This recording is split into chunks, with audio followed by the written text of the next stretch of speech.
Olá, ora cá estou eu mais uma vez para vos falar sobre a vida e a obra de um autor galardoado com o Prémio Nobel de Literatura. O meu nome é Sebastião Barata e hoje vou falar-vos de William Faulkner, que foi um escritor norte-americano, nascido em New Albany, no Mississippi, em 1897 e falecido em Bialya, em 1962, considerado um dos maiores romancistas do século XX, que foi galardoado com o Prémio Nobel de Literatura de 1949. William Cuthbert Faulkner, notem, não é Faulkner, Faulkner, nasceu na pequena cidade de New Albany, no Mississippi, a 25 de setembro de 1897. Descendia de uma antiga e ilustre família sulista, à qual pertencem diversos políticos. O seu bisavô, William Clark Faulkner, trabalhou como financiador de caminhos de ferro, político, soldado, agricultor, empresário, advogado e autor de best-sellers no final da sua vida. A grandeza do velho coronel, como ficou conhecido, pairava nas mentes dos seus filhos e netos. O filho do antigo coronel, do John Wesley Thompson, abriu o primeiro Banco Nacional de Oxford, em 1910, e construiu uma linha de caminho de ferro. Foi assassinado depois de vencer umas eleições. Ele, em vez de delegar o seu negócio do lado dos caminhos de ferro ao seu filho Murray, vendeu. Então o Murray foi, portanto, o pai do escritor, não é? do William Faulkner. Era comerciante e trabalhava também como gerente de negócios na Universidade do Mississippi. Então o Faulkner nasceu cerca de 30 anos após o sul dos Estados Unidos ter sido derrotado na Guerra da Secessão, que durou de 1861 até 1865, onde o seu bisavô lutou. Portanto, a Guerra da Secessão foi uma guerra civil entre os Estados do Norte e os do Sul. Os do Sul que defendiam a escravatura, mas que a sua economia era baseada na agricultura e dependia da escravatura, e os do Norte, que eram mais industrializados e mais evoluídos, e que, portanto, eram favoráveis ao fim da escravatura. E realmente a escravatura veio a ser abolida para o país inteiro no final desta guerra. Ora, antes da guerra, toda a região sul apresentava uma rígida estrutura social constituída sob a supremacia dos brancos, e o que marcou a região em todos os seus aspectos, tanto económicos como políticos e religiosos. E depois, em 1961, com a Guerra da Secessão, todo este universo, que era familiar a negros e a brancos, desmoronou-se.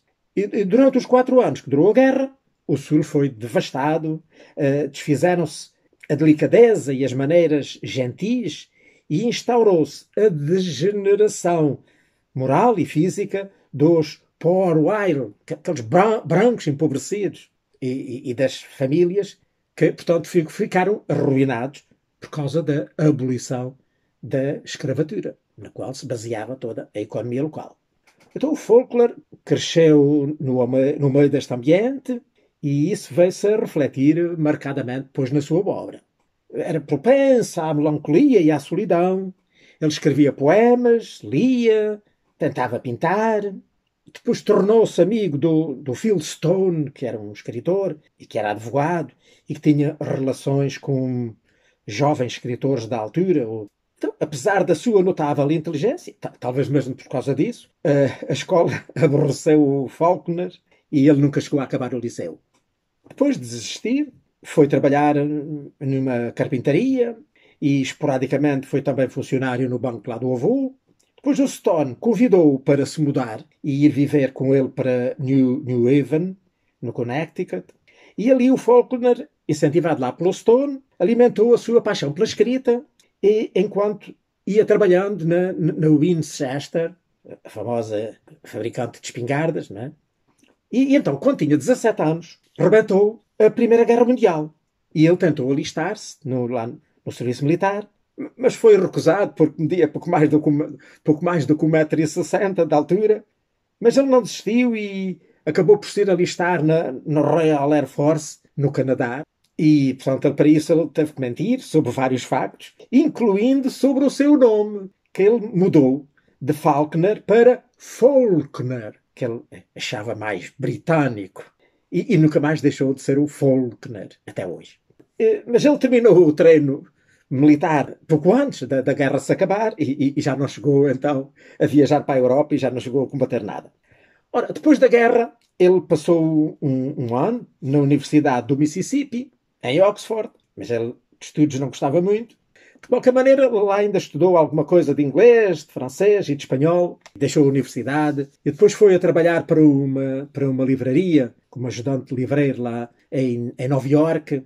Mas pouco depois regressou outra vez a Oxford e exerceu várias profissões. Portanto, tornou-se carpinteiro, foi pintor de paredes e foi chefe dos correios lá da universidade, portanto, onde o pai tinha influência.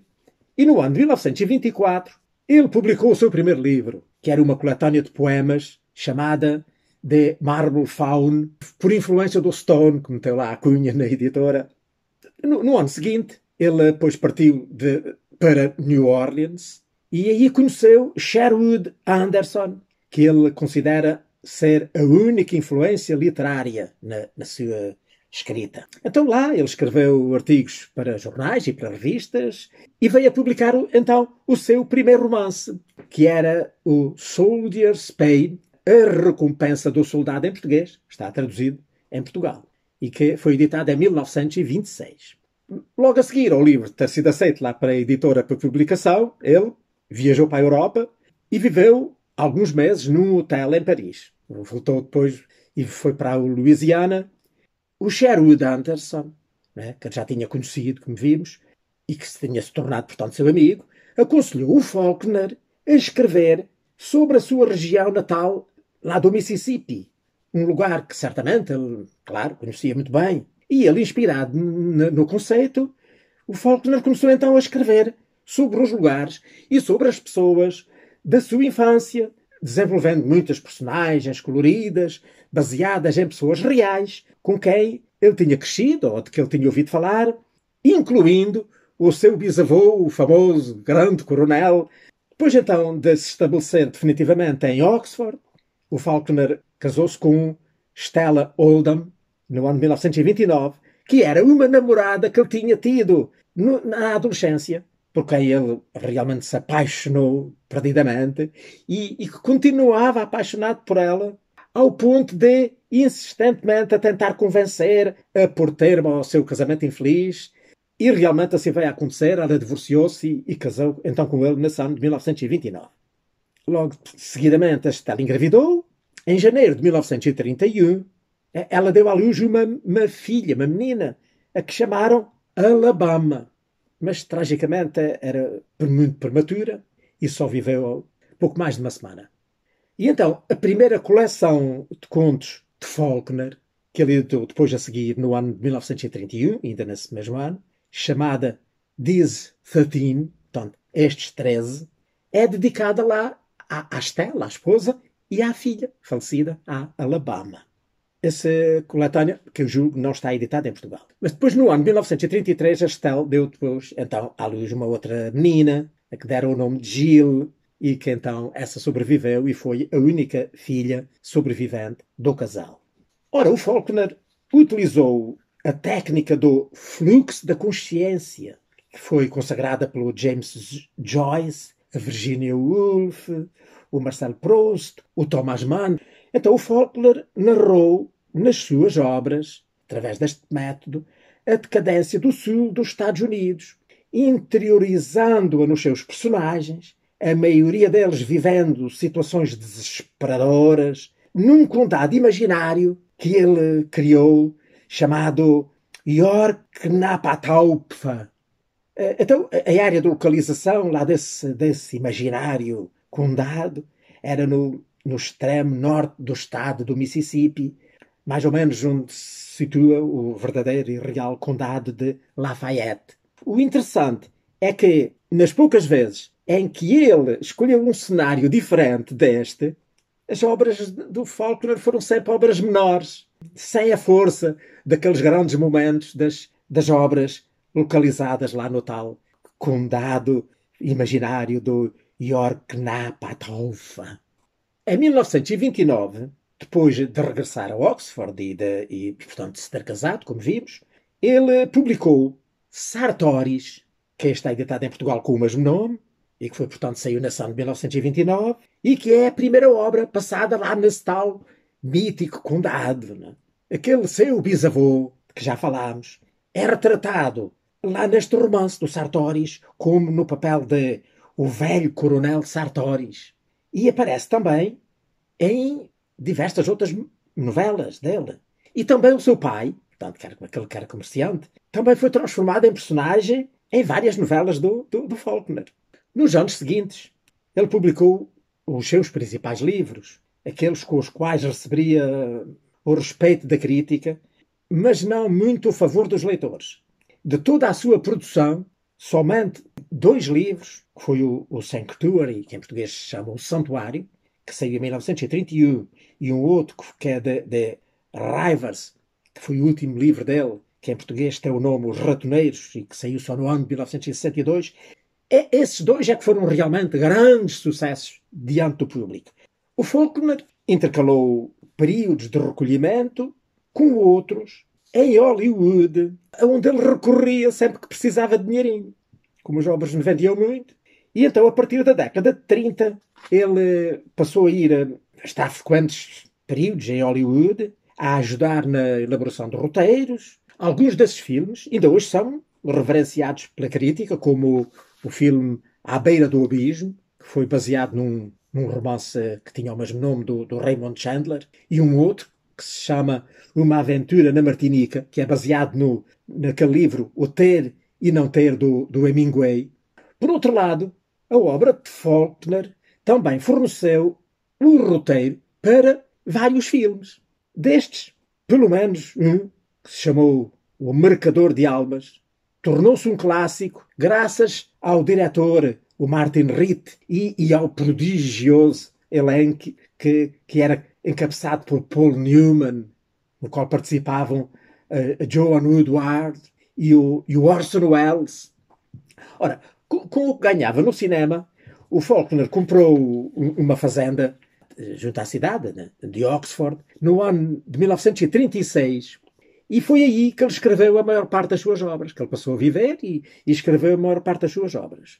Ora, o Faulkner não viajou muito, mas, no entanto, ainda se deslocou ao Japão, à França e às Filipinas para participar em encontros de escritores, dar palestras. Mas a generalidade da sua vida viveu lá na sua quinta.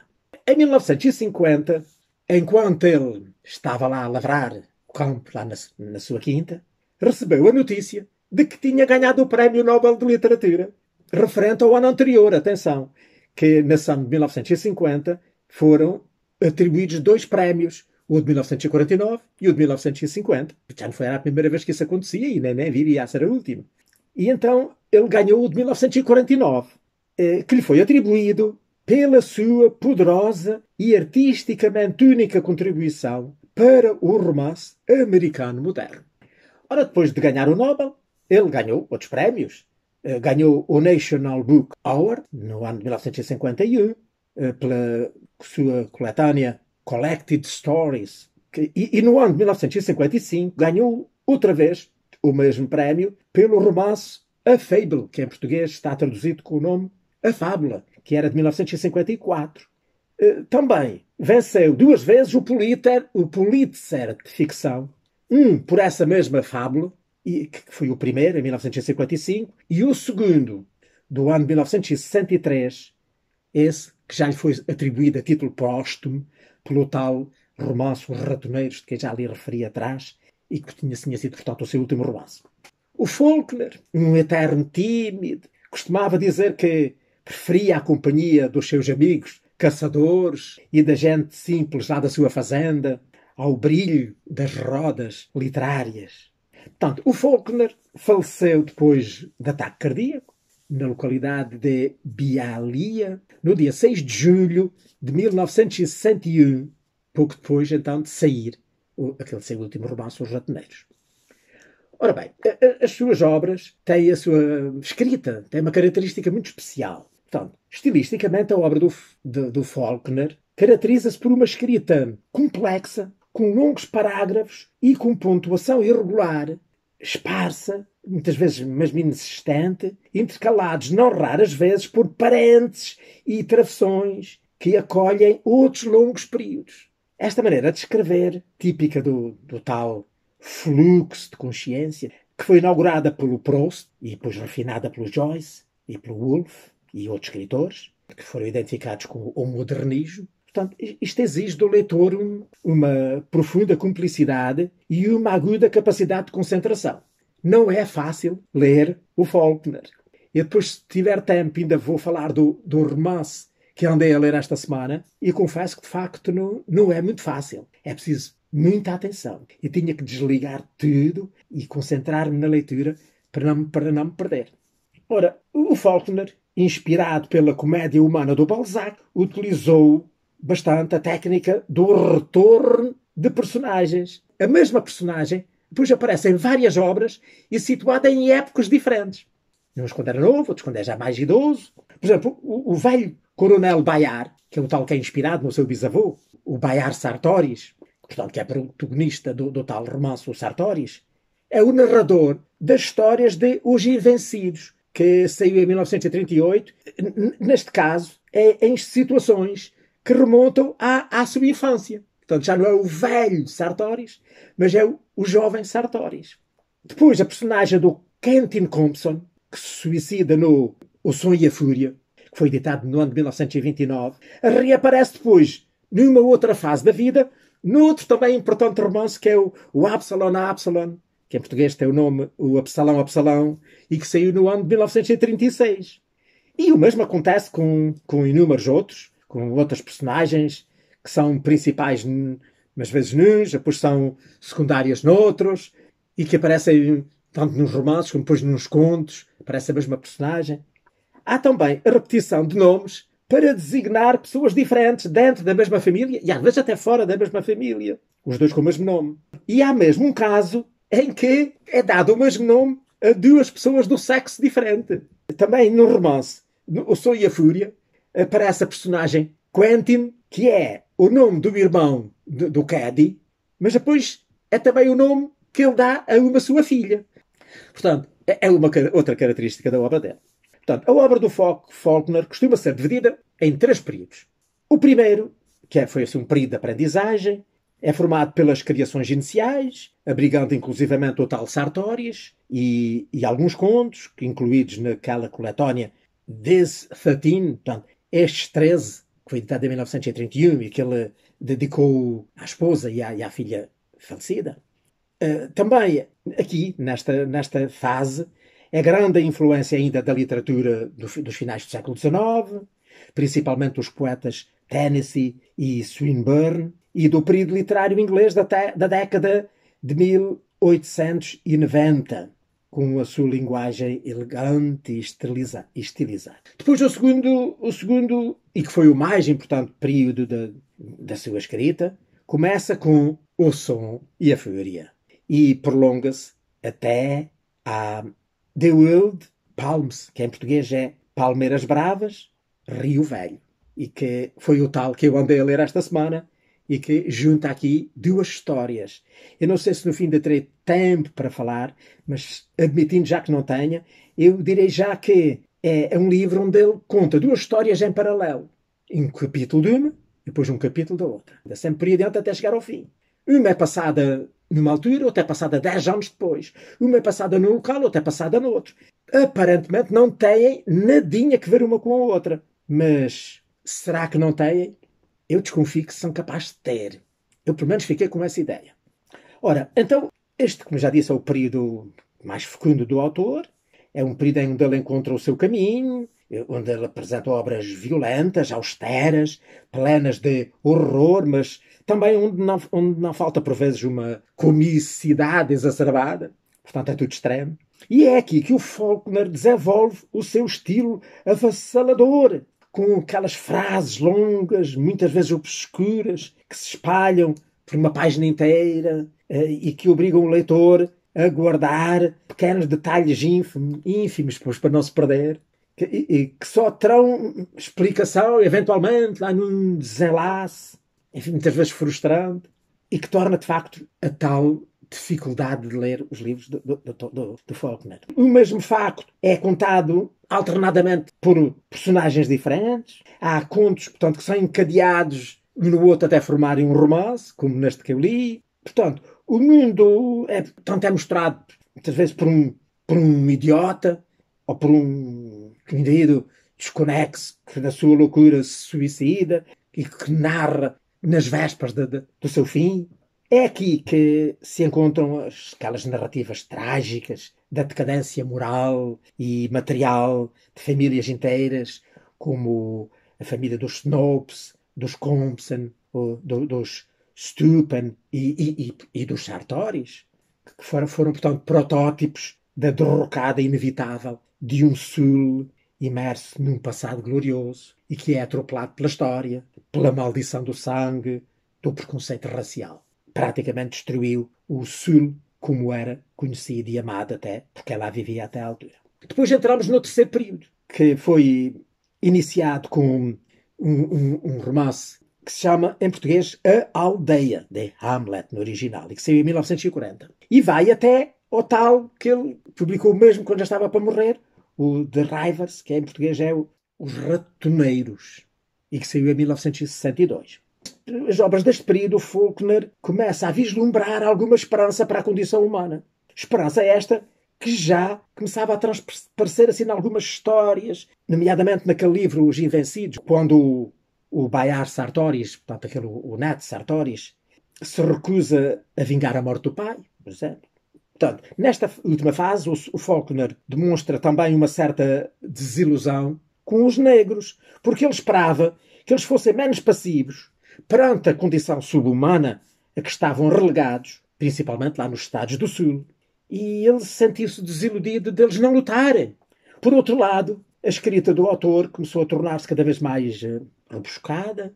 Outra característica é que ele, no meio disto tudo, começou a abrir-se para o humor e escreveu livros muito engraçados, como aquele que em português tem o nome A Mansão, que saiu em 1959, ou aquele mesmo Os Ratoneiros, o último que ele escreveu, de 1962, e outras que são de narrativa assim um bocado para o policial e sociológico, como um que até está editado em português em duas edições diferentes, uma com o nome O Mundo Não Perdoa e a outra com o nome O Intruso, e que é de 1948, e também a coleção de contos o Knight's Gambit, que em português portanto, seria o Gambito do Cavaleiro, que saiu em 1949.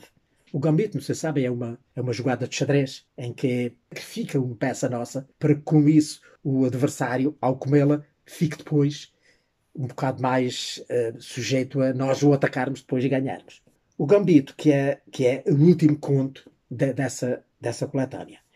A revista Time incluiu O Som e a Fúria, de que já falámos, e um outro que eu também ainda não falei, que é, em português, A Luz em Agosto, que saiu no ano de 1932. Então a Time incluiu esses dois livros na lista de os 100 melhores romances em língua inglesa de 1923 até 2005. Ora, depois no ano de 1961, mais propriamente em janeiro desse ano, o Faulkner deixou em testamento os seus principais manuscritos e muitos dos seus papéis pessoais à Fundação William Faulkner na Universidade da Virgínia. Ora bem, eu penso que já não vou ter grande tempo e certamente já não vou poder falar de todos os romances dele, mas eu vou apresentar os livros que eu tenho e que é quase toda a sua obra, praticamente toda a sua obra de ficção. Portanto, pelo menos os romances, está praticamente tudo editado em Portugal. Quem sabe só há uns, creio que 3, que não foram editados ainda em Portugal. E depois também há alguns de contos e outros. E então eu vou-me limitar praticamente só a dizer quais são os livros que foram editados em Portugal. Ora bem, então como já dissemos, o seu primeiro foi este, A Recompensa do Soldado, que foi o seu primeiro romance, editado em 1926.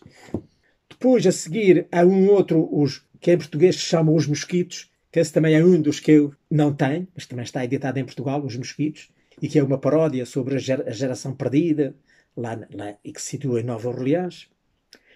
Depois, a seguir, temos então o tal o Sartoris, que é onde ele enfim, fala. O personagem principal é inspirado no seu bisavô. Depois, a seguir, temos o Som e a Fúria, que está aqui editado numa edição de bolso. O Som e a Fúria, a derrocada da tal família dos Compsons que eu lhe me referia. Depois temos Na Minha Morte, que este é sobre os Bundren.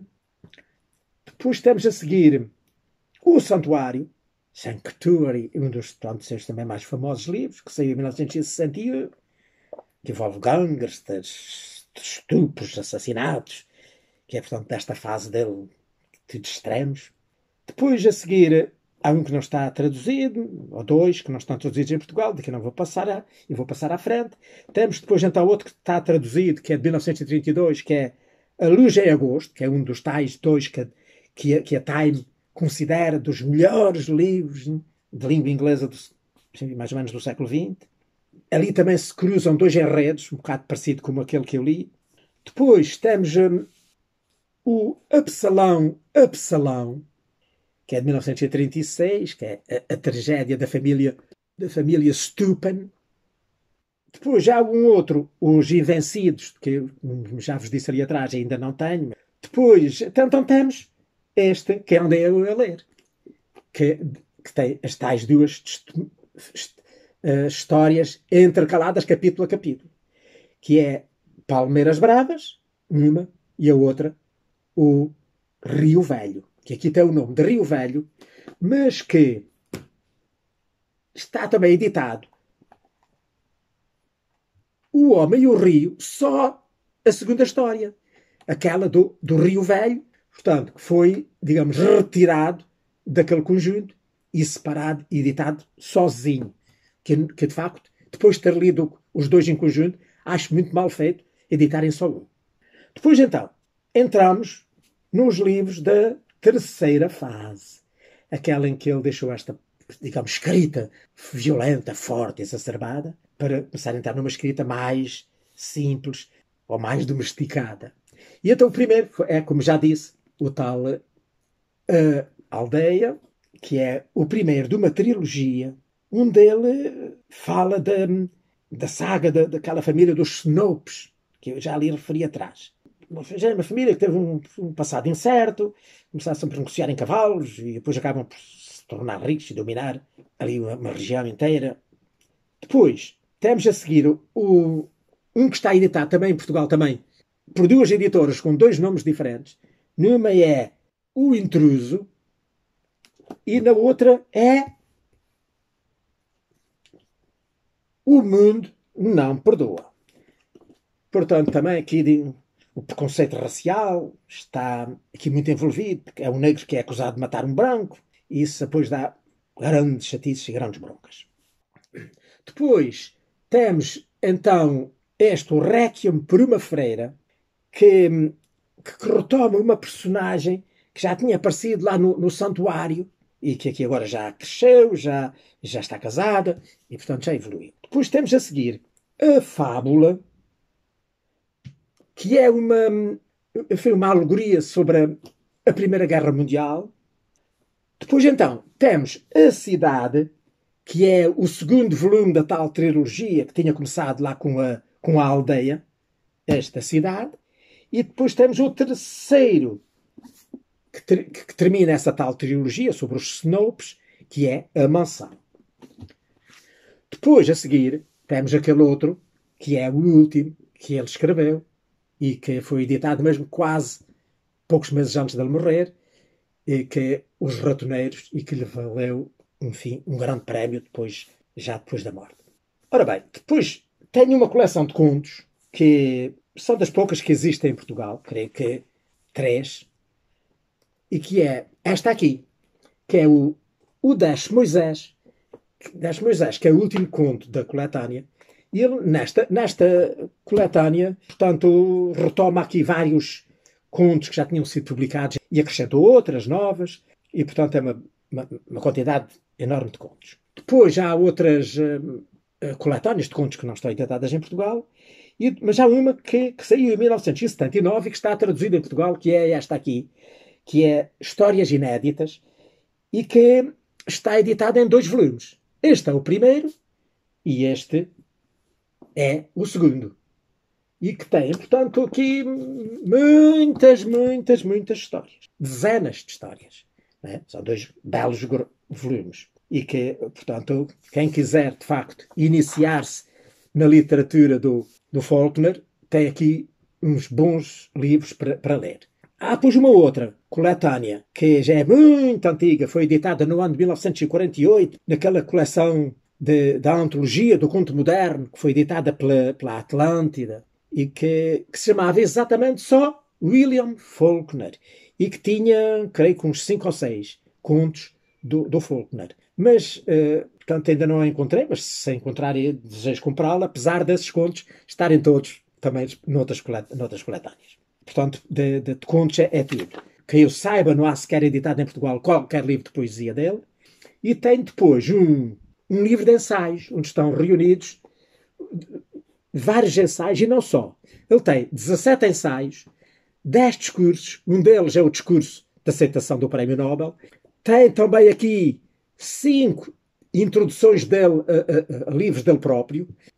Tem também 8 recensões a livros de outros escritores, nomeadamente um do Hemingway, nada mais nada menos do que O Velho e o Mar. E tem depois 17 cartas que foram publicadas aqui com autorização dos respectivos destinatários, não é? E que estão publicadas neste livro. E depois, para terminar, tenho aqui um livrinho muito interessante e que também tem uma história maravilhosa, que é o único livro dele para crianças, A Árvore dos Desejos. Este livro foi escrito logo a seguir aquele primeiro romance que ele escreveu, que era, portanto, A Recompensa do Soldado. E ele escreveu este livrinho para dedicar à filha da sua apaixonada, que na altura ainda era casada com o outro. Tanto que ele dedica aqui o livrinho, diz assim: para a sua querida amiga Victória, quando ela completou 8 anos, fez o William Bill, fez o Bill este livro. Portanto, é um livro infantil, muito engraçado, muito ilustrado, com ilustrações muito engraçadas, e que nunca foi publicado, senão já depois de ele morrer. Dactilografou, encadernou ele próprio e ofereceu à menina no dia dos seus 8 anos de idade. E só veio depois a ser editado com base então na cópia que esta sua enteada, não é, ofereceu para ser editada. E ainda bem que o fez, porque é um livro fantástico, lindo, muito engraçado. E pronto, olha, por aqui me fico. Espero que tenham gostado de ter falado deste autor.